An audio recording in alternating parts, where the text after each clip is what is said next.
The following is a program of the Santa Barbara County Education Office. To learn more, visit sbceo.org.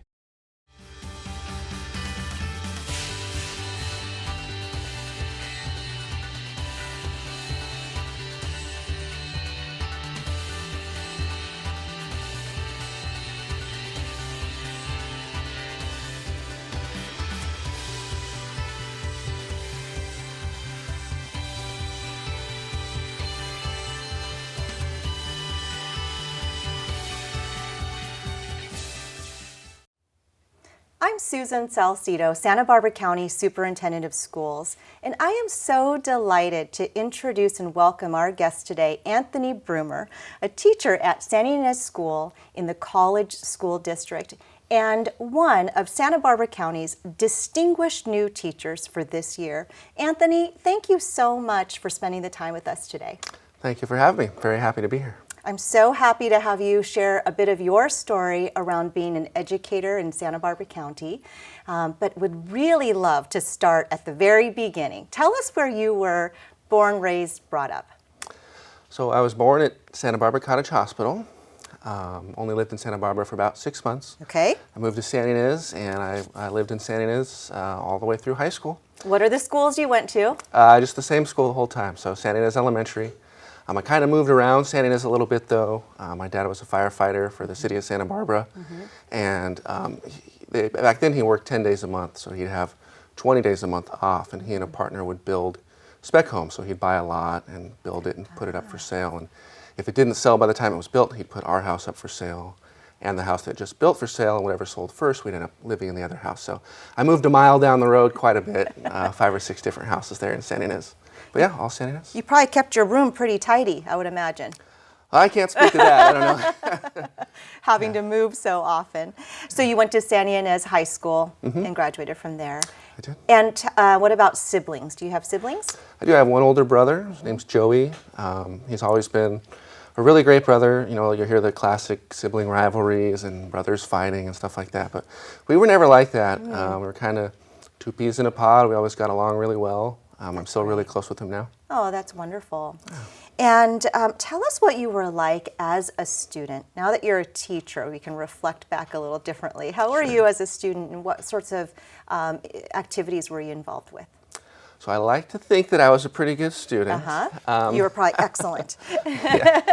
But academically, I did do well. Through elementary school, it was kind of easy, the stuff that we were going through. I was really involved in team sports. Year-round, I'd play baseball, soccer, basketball. So, you know, I spent a lot of time on the field with friends, playing sports, or traveling for soccer tournaments on weekends. I did junior lifeguards at Refugio, a lot of time camping at the beach with family and family friends. Sounds really lovely. Sounds like a really great childhood. Thank you. Yeah, Yes. I feel like I had an incredible childhood. I'm very lucky. My parents provided for me the way that they did. They enabled me to do all those fun things, and I'm really grateful to have what I kind of refer to as a storybook childhood. Absolutely. That was fantastic. It really does sound fantastic. And you mentioned a moment ago your father was a firefighter. Do you want to say a little bit about what your mother did? Sure. So my mom was and still is a preschool teacher's aide. She's been at it for about 32 years. She works at the Santa Barbara Family YMCA. And she had a lot to do with me deciding to go into teaching after working in business for a while. I just remember from when I was really young around the dinner table, she always had stories where she'd be laughing hysterically talking about her students. And she got so much joy from her work that, you know, at an older age, I thought, well, hey, maybe I can get that much joy from work. Right. And you know, I go camping with my parents all the time still. And around the campfire, those are the conversations she's still having. She still just talks about her kids constantly. And now I have stories to share also, so it's fun to go back and forth and have that with her. That's really great. I'm curious, what are some of your favorite camp spots as a family? Refugio State Beach was a favorite growing up. Halama Beach we love. Lopez, I live in Santa Maria, so Lopez is really close. Yeah. Those are kind of the 3 favorites. I like to go with friends to Nacimiento. when I was younger. Yeah. So those are my favorites. Wonderful. For sure. And sitting around the fire and telling stories is pretty great, isn't it? It is, yeah. It's a great pastime. It's something I look forward to doing. Yeah, absolutely. So we'll continue on from San Ynez. Where did you go to college, and what was your major, what was your focus? So I kind of followed my older brother to San Diego, and my best friend was a year older than me in high school, and so he was at San Diego State. And I moved down there, actually went to Mesa Junior College, and then transferred to San Diego State. My major was integrated marketing communication. And from there I went and worked in the business. I worked in sales, like inside sales. I did a little bit of outside sales, ended up working with the family business with my dad and brother in search engine marketing. And that continued for several years before I decided to go back to school to teach. And so when you were younger, going elementary, junior high, high school, at that time, did you think you wanted to be a teacher at all? It's funny, in high school, yes, but in elementary school, and of course I teach at the school I went to. Yes. So I have a real solid memory of being in 4th grade, walking down the hall, and thinking to myself, why would anybody want to finish school and then come back and teach and work at a school? Like, that was a real thought I had when I was 9 or 10 years old. Isn't that funny? Yeah, and now I'm back. In high school, it was a real consideration. I got to take a class. It was taught by Tori Babcock, who's still involved with the high school there. Yes. And I got some hands-on experience. I got to go to Los Olivos School and be in the classroom a little bit. But just being honest, I remember her writing on the whiteboard what a salary was like back in the early 2000s, and she put up something like $33,000, $34,000, and I thought, I don't know if I want to do that. So I chased the dollar for a while before I chose quality of life over income. Yeah, yeah, that's a really interesting story, and I want to ask you, how would you respond to your 4th grade self asking that question now, in terms of why would anyone want to come back after finishing school and then teaching school? What would you tell yourself?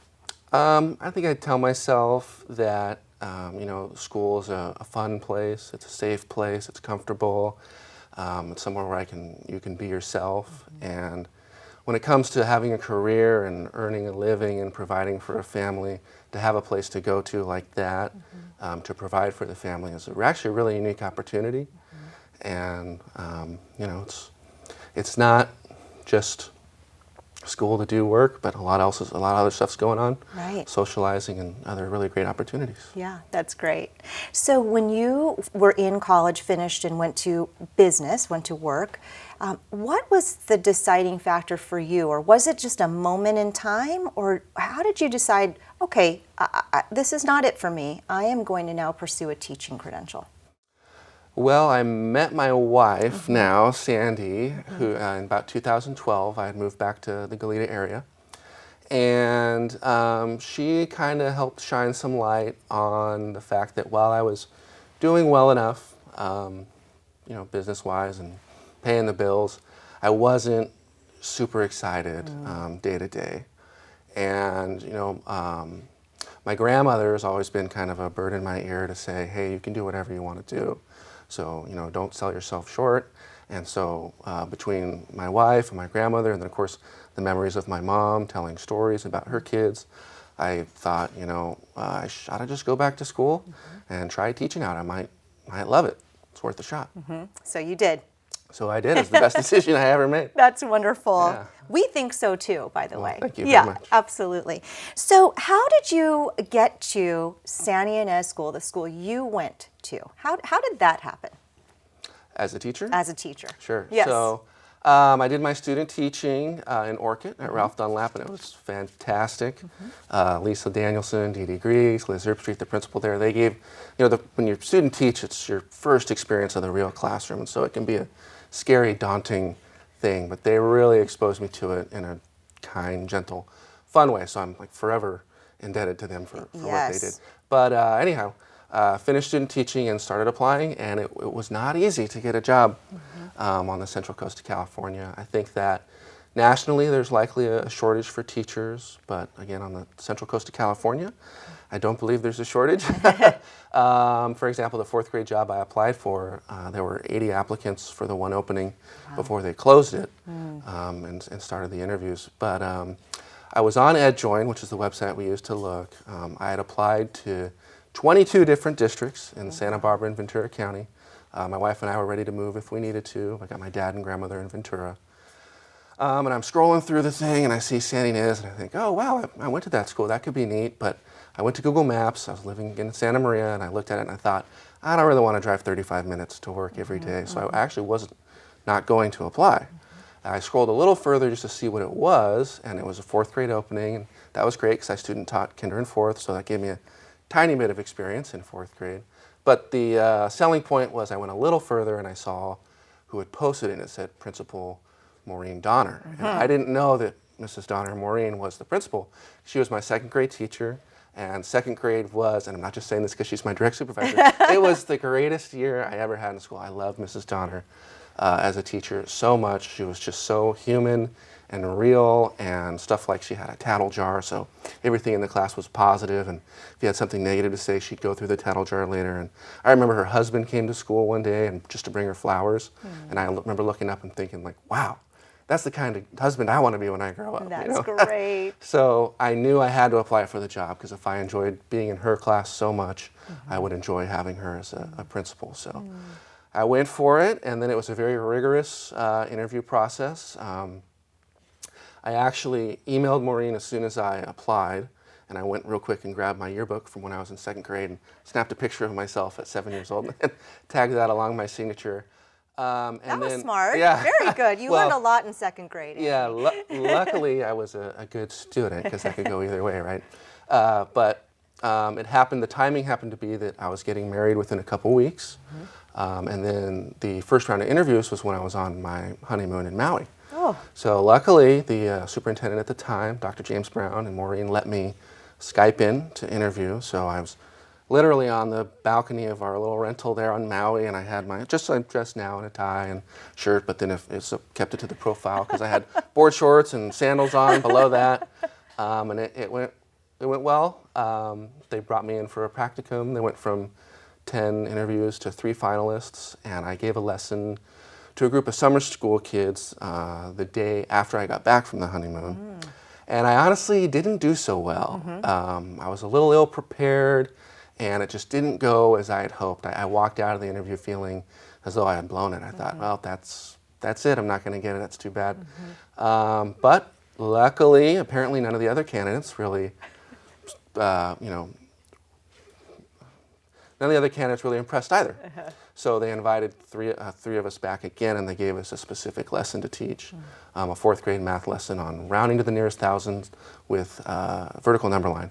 So I spent at least 12 hours preparing for that lesson, and I gave the lesson to my wife, had my dad come in from Ventura, gave him the lesson. I was very prepared for that interview, and I went in and gave what I felt was a really strong lesson, at least the best I was capable of giving, being so brand new.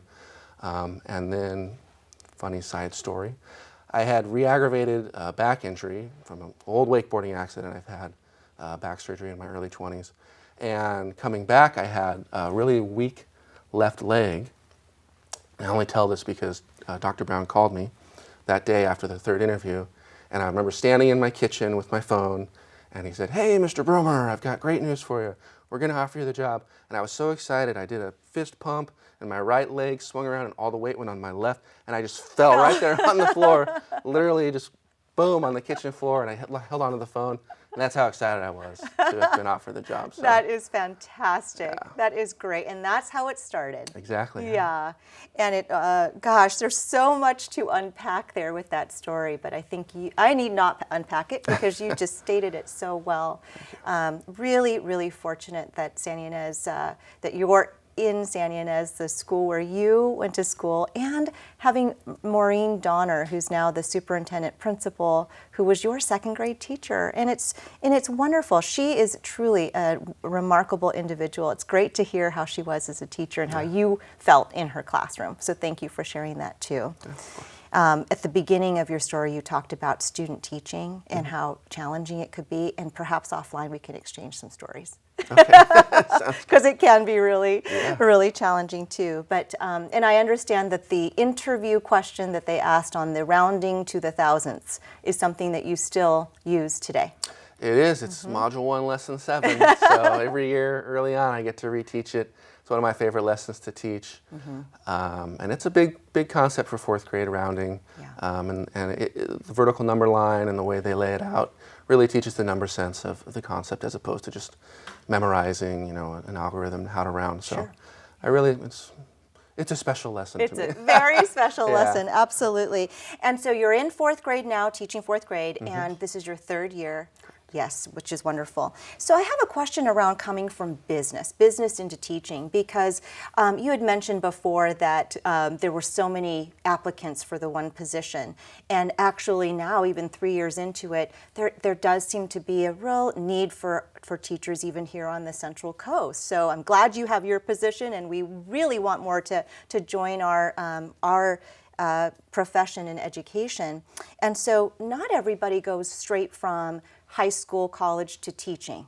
Oftentimes sometimes someone might call it even an advantage to have gone somewhere else and then come into teaching. So there's pros both ways. So for you, what were some of the advantages of having had another job life before starting your teaching career? I felt like I had a lot of advantage, and I had, you know, Lisa Danielson in particular, my student teacher in 4th grade, mentioned that. She said she's had a lot of student teachers, and she felt like there was just a level of professionalism that I brought to the table I was a brand new teacher, but I'd been working in business for almost a decade, as opposed to a lot of brand new teachers who are, you know, 21, 22, straight out of college. So a lot of just managing relationships and learning to, in business, learning to communicate professionally and respectfully has carried over. A lot of what we do, of course, a lot of it was with kids, but a lot of what we do is working with other adults and other teachers and professional development. And so a lot translated over. It also gave me great appreciation for the job. You know, one of my jobs in sales early on was I had to be on the phone by 7 a.m. My boss was tracking my calls. I had to be 100 phone calls a day, 3 hours talk time. It takes a special person to work in sales. And so I have another level of appreciation and gratefulness to be working in education with kids and with other like-minded adults. You know, everybody's really positive, and you know, the word we use, growth mindset. It's neat to go to work, and every adult I work with is like that. It's pretty unique. So. Can you say a little bit about what the growth mindset is? Just that, you know, the classic example is, you know, I'm not a perfect leader. I'm not a great leader. And the growth mindset is yet, right? So I can grow into that. And with students, they may walk into the classroom and feel like they're not strong writers, but they need the growth mindset to know, like, hey, that's why we're here. That's right. Let's get going. You can become a great writer. Trust me. Yeah. So that's the kind of the growth mindset. And with teachers, it's the same thing. We all kind of have our own strengths and weaknesses or areas we can improve in, and it's important to maintain that open vulnerability to say, hey, we're all here for the same reason. We're one team to teach these kids, get them ready for high school and beyond high school. And if we have that growth mindset as adults in the classroom, it will hopefully translate into the students in the classroom, and it really helps just build a strong, really nice climate to work in. That's really great. Thank you for defining that for us. And you said as students walk in, they have this growth mindset, and as teachers you do too. So I'm curious, if we were to walk in, I know the school day is 6 hours and longer, so I won't ask you to describe the whole day, but is there a certain routine that you like to have in the morning as students do walk into the classrooms? What would we see if we also walked into the classroom in that morning with you? Sure. It's pretty structured. And I hope you see a routine. The kids know what they're doing, what they're expected of them. We have morning announcements school-wide, so that's the first thing, morning announcements, the pledge. But as the day goes on, we always start with writing. Writing is a big deal for me, and maybe we'll talk about my grandmother's influence on that at another point. But we practice AVID strategies at our school, and I've been really fortunate to go to Summer Institute and some different PD days for that, professional development days. And the biggest thing I've ever taken away from that AVID program is that kids should be writing more than their teachers capable of grading. And so I think you'd see a lot of writing. You'd hopefully see some good structure, and if we went into math, I'd hope you see a lot of student conversations. That's really important to me. I'm also working on a master's in math education, and my greatest takeaway has been how important student conversations can be, because with math, there's usually one specific answer, but there's always a ton of ways to get there. And if I'm trying to teach a new concept to a student, and I've tried one way and they're not getting it, I've tried another, they're not getting it, I have to move on because the class moves on, and later I might pull them back one-on-one. I try again and they're still not getting it. It's important to allow opportunities for students to respond during a lesson and to have conversations during a lesson, because I'm amazed how frequently they'll say something that causes another student to have that aha moment. And I'm sitting back thinking, wow, I would have never thought to have said it that way. So hopefully student conversations a lot. And then lastly, kind of a passion of mine, being new, we've been using a lot of PBIS, positive behavior intervention support. So I'd hope you'd see a lot of positive talk between me and the students and the students themselves. I think that, positive behavior and the whole social emotional aspect of the classroom is instrumental in students being able to access the learning. Yeah. So we'd see routine, but a lot of interaction and communication, it sounds like, between students and among students and with you as well. So it sounds like it would be a really fun morning. That's the goal. I hope that's what you'd That's say. really great. Earlier, when I was introducing you, Anthony, to the show, I mentioned that you are one of Santa Barbara County's distinguished new educators. So congratulations once again. Thank you. And I'd love to hear and have you share, how did you find out that you were named new distinguished educator? So I found out I was a finalist, which was exciting enough in its own, considering how hard it was to get hired, how hard I worked to then be labeled a finalist for such a awesome award was incredible. And then they make you wait the full length of the summer to find out. So I actually had my first child. We had a daughter on July 29th, and it was a few days later that John Merritt gave me a phone call. And I had my daughter Rosalie in my arms, and I answered the phone call. My wife was right there, and he let me know, hey, I got some great news. You're going to be one of the 2020 Distinguished New Educators. And that was just this super climactic moment for my entire life. It validated the decision to go back to school to teach. It validated that I'm in a good spot with the school that I'm at, that I'm capable as a new teacher, that it's somewhere that I want to be and I'm going to be for a very long time in education. So I had my wife take a picture of me holding Rosalie with the fist pump to document it. I'm glad you didn't fall down this time. This is No, good. yes, gosh, this no. is good. So yeah, it was very, very exciting. Yeah. It was an awesome experience to learn about that. That's really great. I love these stories. Somehow these milestone events of your life are paralleling these milestone events of your professional life. Yeah, so it's really exciting to be along this journey. Let's talk a little bit about your beautiful daughter, Rosalie. Say about how you named her. Gush about her a little bit. Let's give you a moment. Okay. Yeah. Well, I don't know if you've ever had a guest cry on your show, but I'll do my best not to if we deep dive. So her name's Rosalie Claudia Bruemmer. Claudia's my grandmother's name on my dad's side, that we named her after there. And then Rosalie, my wife is Mexican, and her family, a lot of her family, Spanish speaking only. My wife speaks English very well. She's got her MBA, and we're super proud of her. Yeah. But so it was important to us that we picked a name that could be pronounced in English and Spanish well, and not kind of butchered in either. So there's Rosalie, and then there's Rosalie. And then my wife's always had, Sandy's always had a strong bond with her mom and Rose's. So it was kind of a perfect fit to go with Rosalie. We both had never known anybody named Rosalie, so we were excited that she'd take on her own identity. And just being a dad, all this teacher talk, right? It's like fantastic, but becoming a dad was the penultimate experience of my life, by far. My wife and I we're planners, and we did our best to prepare. Dignity Health in Santa Maria is awesome. They all these free classes, birthing class, breastfeeding class, baby CPR, early infant care. We took all these classes for months, and then it came to and it hit, and we went to the hospital. And I remember thinking, it's about to happen. I'm going to do two things. I'm going to say, oh my gosh, and I'm going to cry. Yeah. And when she came out and I saw her for the first time, it was like the most emotional oh my gosh of my life. And I was so not prepared because After all that prep. Yeah, you can't. And everyone was telling, my dad was telling me, you're going to be floating on air. Everybody you talk to, you're in for such a treat. It's going to be the best. And you think, yeah, I know. I can't wait. It's going to be awesome. But up until that point, I had nothing to really compare it to, truly. And so when she was born, it was just amazing. And I'm super lucky I got to take some time off work. I started the school year the first 2.5 months, and then I took about 2.5 months off for paternity leave, and that was just incredible, waking up and just taking her out of the co-sleeper and doing tummy time, and my wife went back to work at that point, and getting to feed her with the bottle and having that bonding time. So there's just nothing like it. She's incredible. Oh, thank you for sharing that. And you did an excellent job in gushing. Excellent, A+. Very, very good.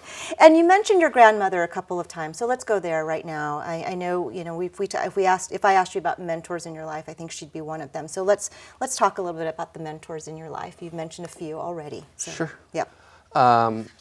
Well, real quick, a few of the teachers at my school right now have been fantastic mentors. I have a lot of teachers who were my teachers, and now they're my coworkers. So our 2nd and 3rd grade teachers, Laura Olson, Jennifer Elliott, and then my tip mentor, Tony Roberts, have been invaluable alongside Maureen. My grandmother, Claudia, has been a lifelong mentor of mine. I think when she was about a teenager, she took some medication, and it caused her to go deaf. So she was 98% deaf. And she went on to get her bachelor's in English, a master's in psychology, and then she was, I think, 1 or 2 classes short of her doctorate. She's been great, and I just saw her this past weekend. Wonderful. She's in Ventura, and she's been very influential in my life, so can't thank her enough. Oh, that's wonderful. What a story. And you have so many strong women in your life. Your wife, your mother, grandmother. You mentioned you've mentioned some of the teachers who are mentors for you and incredible educators in the community who've really supported you. And so I think about your Rosalie and how fortunate she is to have a dad like you with mentors that you've had. I know that I think the future looks very bright for her. Oh, thank you. Yeah, with you as her father. So we are rounding out the show. The minutes have just flown by, and I'd love to give you an opportunity to share with the community. San Ynez College community will be watching for sure. What's a message that you'd like to share with your colleagues there at the college school district? Well, if I could speak kind of more to the community than just the colleagues. Absolutely. I just think being a new parent, maybe I'm a little sensitive to it too, and Rosalie's at 7 months, so everything we're doing, she's watching and soaking up. But I think it's important that parents realize what a great opportunity they have to positively influence their kids, whether they're 7 months, 7 years, or 37 years old. Parents hold a special place in every kid's heart and head, and I see it in my classroom, parents who flood their kids with positive words, and they believe in their kids, and they tell their kids they believe in them. That carries a lot of weight, and it's a great opportunity for parents. So I just want to kind of remind parents to know that they hold a lot of positive power, and they can do a lot to impact their kids with just the words and that they choose to share with their children, no matter their age. Yes. Great. Thank you for sharing that message, Anthony. Really appreciate it. And thank you for joining me on the show today. And we were able to talk a lot about you as an individual, but also 2 really important, maybe the most important jobs or professions there are, which is parenting and also teaching. And so appreciate that we were able to talk about both of those with you today. And again, congratulations both on almost completing your master's degree and also your 3rd year here as a teacher, and for being one of Santa Barbara County's distinguished new educators. Thank you. Well, thank you very much. It's my pleasure. I'm Susan Salcido, Santa Barbara County Superintendent of Schools. Thank you so much for joining us today for this edition of Talking with Teachers.